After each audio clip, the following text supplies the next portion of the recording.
ચર્ચાઓ શરૂ થઈ ચૂકી છે ત્યારે હોસ્પિટલોમાં માનવતા મરી પરવારી હોય તેમ કાર્ડમાંથી પૈસાના અનેક કૌભાંડ બહાર આવ્યા છે, પરંતુ જૂનાગઢ અને ગીર સોમનાથ જિલ્લામાં સાંગાણી હોસ્પિટલમાં હજુ પણ માનવ સેવાની અખંડ જ્યોત જોવા મળે છે। માનવતાના મહેકો અને હજુ પણ અખંડ છે। દર્દીને વિનામૂલ્યે સારવાર કરવાના પણ અનેક દાખલાઓ સામે આવ્યા છે તથા સારવાર માટે કાર્ડ હોય કે ન હોય, સારવારમાં કોઈ કચાશ નહીં અને ઉપરાંત મોતની નજીક આવીને પણ બચી ગયાના અનેક દાખલાઓ સામે આવી ચૂક્યા છે। સાંગાણી હોસ્પિટલમાં હજુ પણ માનવ સેવાની અખંડ જ્યોત ઝળહળી રહી છે। ડોક્ટર રાજેશ સાંગાણી અને ડોક્ટર અજય સાંગાણી દ્વારા હજુ પણ ડોક્ટર ભગવાનના રૂપનું ઉદાહરણ પૂરું પાડી રહ્યા છે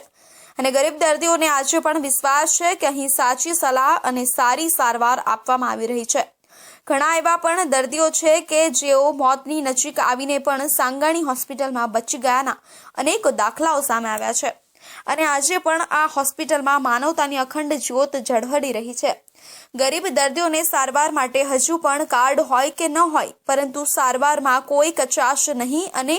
દર્દીને વિનામૂલ્યે સારવાર કરવાના પણ અનેક દાખલાઓ આજે પણ જોવા મળે છે।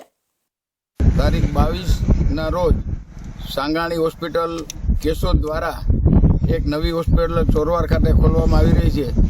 જે સાંગાણી હોસ્પિટલ આખા જૂનાગઢ જિલ્લામાં એક મોટું નામ ધરાવે છે અને તમામ પ્રકારના રોગોની ત્યાં સારવાર કરવામાં આવે છે, જેની કેશોદમાં પણ હોસ્પિટલ છે, જૂનાગઢમાં હોસ્પિટલ છે, વેરાવળમાં પણ હોસ્પિટલ છે, માંગરોળમાં હોસ્પિટલ છે અને 5મી હોસ્પિટલ ચોરવાડ ખાતે શુભારંભ થઈ રહ્યો છે। તો સાંગાણી સાહેબને ખૂબ આગળ વધે એવી હું પ્રભુને પ્રાર્થના અને લોકોની ખૂબ સારી સેવા કરે એવી અપેક્ષા રાખું। અને મારા પપ્પાને છાતીમાં દુખાવાની તકલીફ હતી, જેથી અમે જુનાગઢ બતાવવા ગયા હતા, તો ત્યાં રોકાણા હતા, તો બહુ રિકવરી જેવું ના લાગ્યું, એટલા માટે અમે મારા ગુરુજી છે ચેતનભાઈ, એની ભલામણથી અમે અહીંયા